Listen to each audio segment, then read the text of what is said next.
you doing, baby? Happy Tuesday.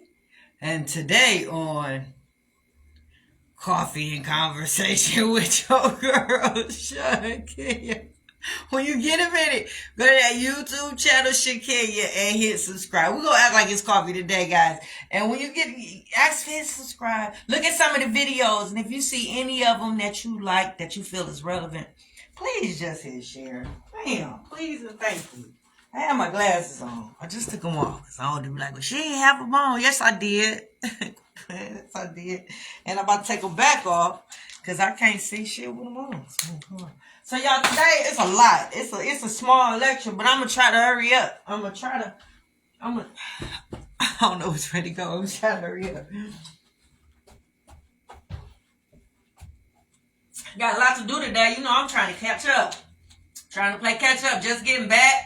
Had a ball in Miami. Thank you to everybody that wished me a happy birthday. I really appreciate it. I seen everybody's message. Hopefully I responded to everybody's message, right? Enjoyed myself immensely by myself, right? So, when you get a chance, make sure you get a copy of my book, Dysfunctional Family Knots. I would appreciate it. You can go to lulupublishing.com. Lulu. Love you long time, right? Okay. I don't know how fast I'm going to be able to get to it, but I'm going to try to read it. I'm going to try to cover it all. It's so much.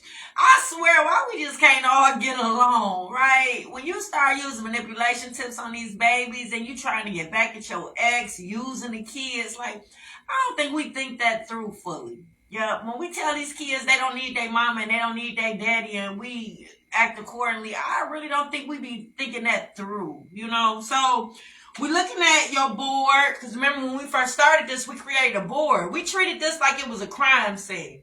We had your board, you got your suspects on the list, your baby mama, your baby daddy, your family, they family. You played process of elimination. You crossed off the people that was on there that you know wouldn't possibly plant seeds and turn your baby against you, right?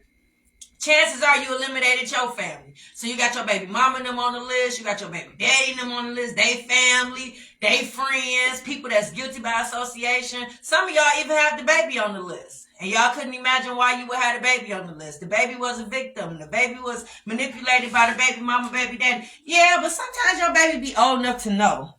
Sometimes your baby be old enough to know better, right? They should be able to say no and go back and tell the other parent this is what the other parent was doing, right? Sometimes they be scared though. Yep. Sometimes they be, damn, I'm sorry, TikTok. Yep. Sometimes they be scared. Sometimes parents use intimidation. You know, it's a lot of little trickery that be involved when they try to turn the child against you and when they plant seeds, right? So yeah, it be so much to get through. So today we're gonna be all over the place, but I'm gonna try to bring it back. Yep, as fast as I can. So we're looking at your board from your 9th grade year, all your suspects. The case of who planted the seeds in your baby and turning your baby against you is this case, right? So, and the fact that people have done this and people are okay with it, you got a question. It just draws up so many questions. The fact that everybody is okay with this baby not being in your life or you not being in this baby's life. Can you imagine nobody standing up for you? Like in my case, I couldn't imagine why not one person stood up for me and stood up in my defense, right? Somebody should have been able to say like, this is wrong.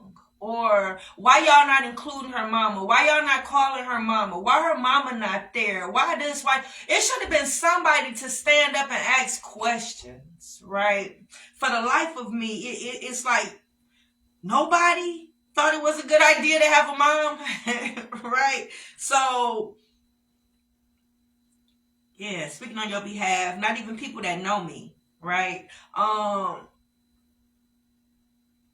Like people that actually just knew me from seeing me, knew me from the marriage, knew me after the marriage, after I dropped her off. I would see some of the friends and family. I would speak and I would talk. I would talk to them. Like they've never seen me drunk. They've never seen me out of pocket. Nobody has ever, like, so when you think about the people that you see, like I barely seen them after the marriage. I seen them at the funeral because remember I spoke at the dad's funeral. I went to the great aunt's funeral. Yeah, but they wouldn't have known nothing else. One of his friends helped me with the youth program, so he knew I was in the youth program. The sister knew I was in the youth program because by her being a social worker, her supervisor gave her a flyer for Attitude Adjustment Youth Program. So she called me on speaker, let everybody know she knew who I was, oh, hey, congratulations, right? And then she asked me if I can help her get hired in where I was. I don't know if I was at Orchards or if I was at Metro's Head Start. Because, by me having a bachelor's in criminal justice, it allows me to do jobs like family service work or family advocate work, right? Some on the same lines as what social workers be doing in some cases, right? So, yeah, I would put my name out for her. So you would think that would be enough for me to be solidified somewhere to where at least she should have been able to speak up for me, right? The friends should have been able, right? So the fact that nobody had nothing nice to say about me, nobody was able to stand up, that right there has me just like, because now you got to look at what do they know about you? And how do they know what they know about you, right?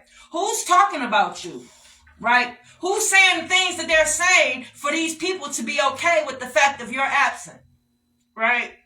Yeah. So that's why the baby is on the list, because the baby is in between both households. So you got to think of it. What if your baby is the one that's going back telling people all this bad stuff about you? And considering the people that they telling it to don't like you, they're not going to fact check. They're not going to do their due diligence. They just going to run off from what the baby said. I know. How can people hate you so much? What did you do? Nobody should hate you that much, especially when y'all share a child. No, hatred shouldn't have no place, nowhere, right? So yeah, you got to wonder what's being said, what's being spoke of, who's saying what they saying about you, right? That means you got to get to the bottom of this, because whatever they're saying about you is that's the thing that's hindering you and your child's relationship. That's what's coming in between you and your baby. That's what's tearing you and your baby apart. Whatever these things that people are saying about you, right? But can you imagine your baby just talking about you? Every time they go over the baby mama or the baby daddy house, all they do is talk bad about you. Right? Talk about what they dislike, what they don't like. Well, you got to think about it. Remember when the baby was being picked up, the only time that parent gave them attention was when they was talking bad about you. Right? So that right there opened up the door for that inappropriate relationship. Right? So now that they have this inappropriate relationship, they're having inappropriate conversations about you every time they come over. Right? So fix it. Jesus. Fix it. Fix it. I know you can't even imagine your baby over there talking bad about you, right? So we got the inappropriate conversation, we got the inappropriate relationship, right? So when a child comes to that parent and tells them how they feel about you, they mad about you, you did something that was wrong, it's that parent's obligation to reach out to you and tell you what's going on with this child, right? And it's a way for them to tell you without divulging all the information and making it seem like that child won't trust you because you telling all the business. They can't tell you nothing because you're going, no, but it is some things that if it made the child upset, made the child angry, made the child resent you, it's a way that parent can talk to that child and soothe that child over to get them back in a place of respecting you and respecting your decision, right? And understanding why you said what you said and why you doing what you're doing, right? But them coming back to tell you gives you the opportunity to actually go in even further to either soothe the baby yourself, right? Because you might want to dummy down on what you said, maybe, right? You probably didn't think the baby would take it that far, the baby would feel that way. Or you would like to probably stand on what you said because you said what you said and that's it. Or you would like to apologize. Right? But you would have that opportunity to do so if that parent told you what was going on. But instead, when you have a manipulative parent trying to get you out the way, chances are they're going to use that as ammunition. They're going to hold that. They're not going to tell you how the baby is feeling. They're going to let it fester. Right? They're going to let this child build up this wall, build up this anger, build this up, right? And you got some parents that go as far as to say that they did talk to the parent or they said this, ain't said nothing, right? So now you got a parent walking around oblivious to what's going on. Because I'm going to get back to that because now I'm getting too far ahead. So They join the conversation, they add on to how they feel. So I think I wanted to pause it right there before we went any further, because I got to make sure we all on the same page when it comes to these manipulation tips and how they being used and the psychological damage that it has on your child, the adverse effect that it has on your child, with prolonged use. So I just want to make sure we're on the same page before I go any further. So, I think I explained that. Yeah, make sure you let the parent know so the parent to have opportunity. Because the goal is to keep the child balanced. The goal is for both of y'all to be in the baby's life, right? So whatever you can do to make sure that happens, that's what you need to do. To make sure that child loves and respects the other parent is your job. You're obligated to do that. So make sure you do whatever needs to be done with that. If it's a situation that the child comes to you about something and that they're upset with this other parent and you just so happen to agree with what the other parent is saying, you have to make it known right then and there to that child that you agree. Yep. Now, I know you trying to stay on this child's good side. You don't want the child mad at you too, but you got to let it play out. You got to play out. Other than that, you're using manipulation, right? So if you feel the same way that parent does, either the child is going to be mad at you too. So y'all both going to be just in the doghouse until this child decides not to be mad. Or the child is going to have a different perspective about what the parent is saying, and they're probably going to look at it a little different, or may not be as mad as they was, right? But because you took a stand and because you were being a mature parent and you soothed everything over, you talked common sense into this baby, the baby is no longer mad and upset, right? Because for the life of me, I can't understand why my child will have so much hatred and anger towards me. Right? That, for the life of me, I cannot understand, because remember we talk about balance? Yeah, on my end of the scale, I did everything that I was supposed to do as a parent, and I did parent check-ins. Meaning that I checked in with my kids every so often to make sure I was doing a good job as a parent. Oh yeah, you'll be surprised what kids see when they over their other friend's house, what the other parents be doing for the other kids. And yeah, your kid might want you to do the same thing, right? It might be causing an issue in the household because they mad at you because you're not doing what Jan's parents is doing, right? But until they bring it to your attention, you really don't know. So yeah, I would do check-ins just so they can tell me if something was going on, if I wasn't doing what they feel I should do. And at that time, I would decide what to do. Yeah, whether I continue doing what I'm doing, whether I do what Jan's parents are doing. But they had the opportunity to tell me. So it was no reason or no way that if she had any feelings for me, that they were able to just sit there, right? They were able to fester because I always did check-ins to make sure I was doing what I was supposed to do. And I played the apology game with my babies. Right? Meaning that if it was something that I did that was wrong, if they felt I did, I apologize if I did. Right? So there's no way she should have been able to build up enough hatred towards me to say she don't want me in her life, and then for the other parent to jump on board and make a way for me to be eliminated. That don't happen in our culture. You understand what I'm saying? So for some of you that tune in and don't think that this is nothing, laughing at me, or don't think that it's important, you got to think about what happened and how it happened. And it happened to somebody like me, right? Now, if that don't mean nothing to you, keep scrolling. But if you can sit back and think about how unfair that was, how unjust that was, I'm quite sure somebody should be suffering mentally as a result of, whether it be the person that it was affected upon or the person that actually did it, which would have been a baby father. Because you know baby daddies don't be just getting kids and snatching them up from them. You know that shit don't be happening for real. That upsets the whole algorithm of how we are as a culture, right? Just imagine that. Imagine somebody just going around, people not telling kids to respect their mama and daddy. You got people telling your kid, not telling your kid that they only get one mama. People not telling your kid to respect their mama. Imagine your child was someone to fire you as a parent, and instead of that parent doing their due diligence, they just help fire you. That don't happen in the real world. It don't happen. Everything I've suffered, everything my children have suffered, that don't happen in the real world. Never. Never. My situation is an anomaly. It's not something that's just, it's a rare occurrence, right? That's why I come on every day. Because it's a rare occurrence for me, but it happens to baby daddies every day. Everything I'm dealing with right now with my baby daddies deal with it with their baby mamas every day. right? Children are being snatched away from their mama and their daddy every day. Well, their daddy anyway. Not too much the mama, but their daddy anyway. Yeah, so we got to think about the impact that has on us as a people as it goes on down the line. This episode and what we're going through might very well affect her thinking as far as wanting to become a mom.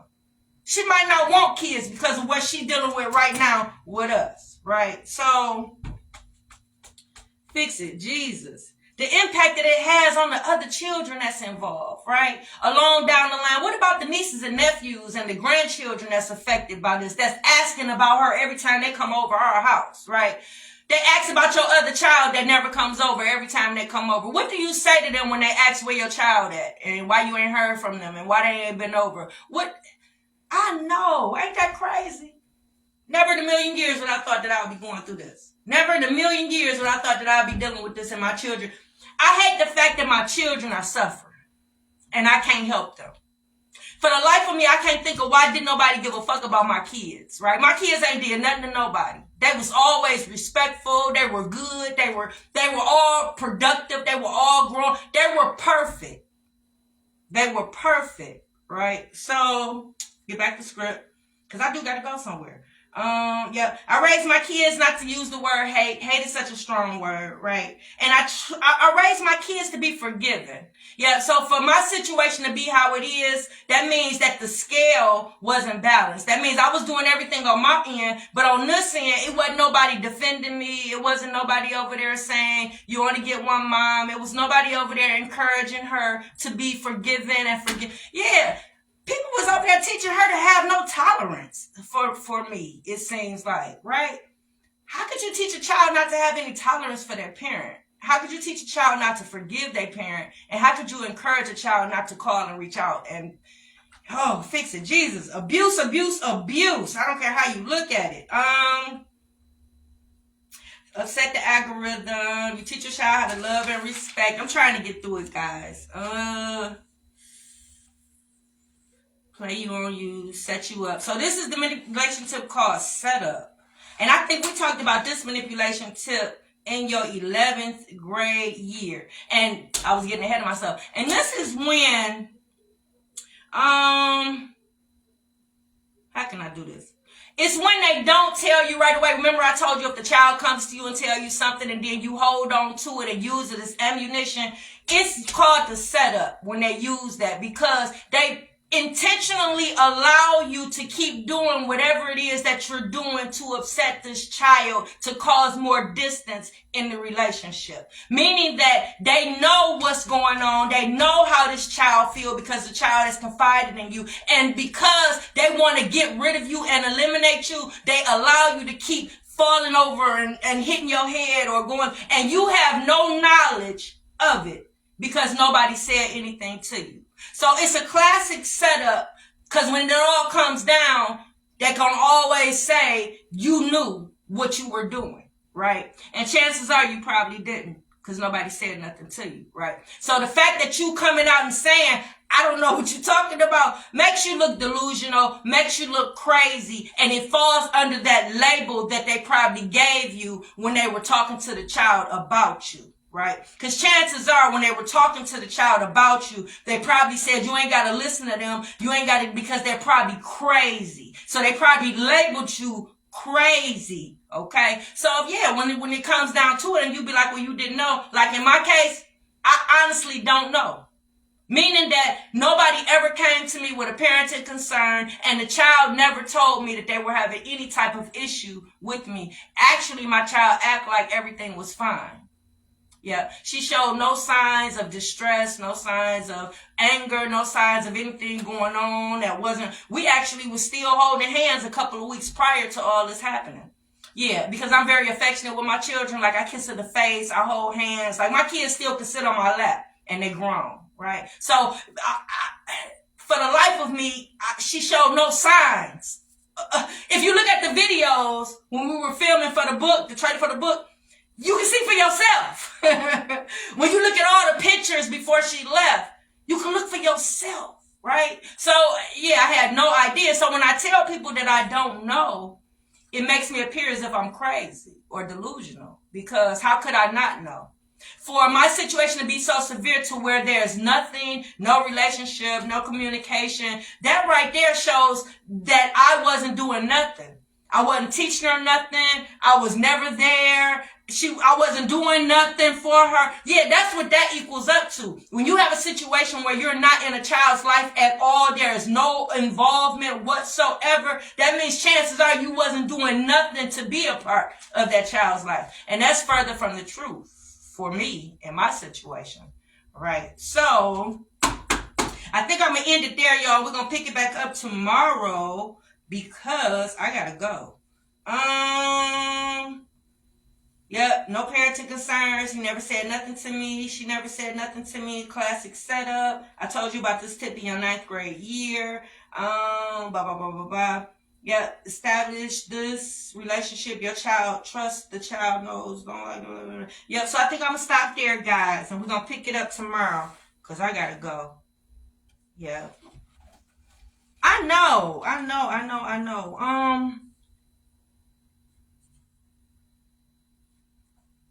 Yeah, I don't know why I wrote this part down, but I had wrote down. Remember when I told you he showed me the text message of her asking if she should get me something for Mother's Day, and she was addressing me by my first name, Shakenya, and he didn't have a rebuttal or anything. He didn't assure her that she should buy me or gave her any. I couldn't understand. And he only sent it to me because I turned him down from one of his advances. Yeah, he was trying to get on, and I'm like, boy, stop, blah, blah, blah. Whenever he would try to send me an inappropriate text, I would shut it down or just didn't answer. And this particular time when I shut down, he wouldn't text me back about the baby, but he would always send inappropriate texts, right? And so when he sent it back, his response was sending me the screenshot of her calling me by my first name and him laughing. And yeah, that shit is not funny. That you make sure you teach your child to respect the other parent. You make sure that child respects and loves the other parent, no matter how you feel about them. Yeah. And why would she question? This is the last thing she made me for Mother's Day. This is the last Mother's Day gift I got for her. And you see it stays here. I'm like, yeah. But why would she question that? A mother that gets up at the crack of dawn every day, takes her to school every day, takes her to practice, cheer, basketball, volleyball, and golf, picks her up, takes her, cooks dinner every night, right? Geesh, took her with me to work so she could make money. Like, I was a good role model. Yep, didn't do drugs, kept her safe, watched the influences I had, kept a good environment. Like, why wouldn't I deserve something for Mother's Day? Why would she even have to question that? And why wouldn't he be the one to speak up? And it's so many questions in my case, right? That's how you know it's some bullshit, right? All the way around. Fix it, Jesus is a Christian show. But y'all, I gotta go. They're gonna be calling me in a minute. Hey, y'all on Facebook. Hey, Angel. Hey, Mr. James. Hey, Cedric. Hey, Delma. Have a good day.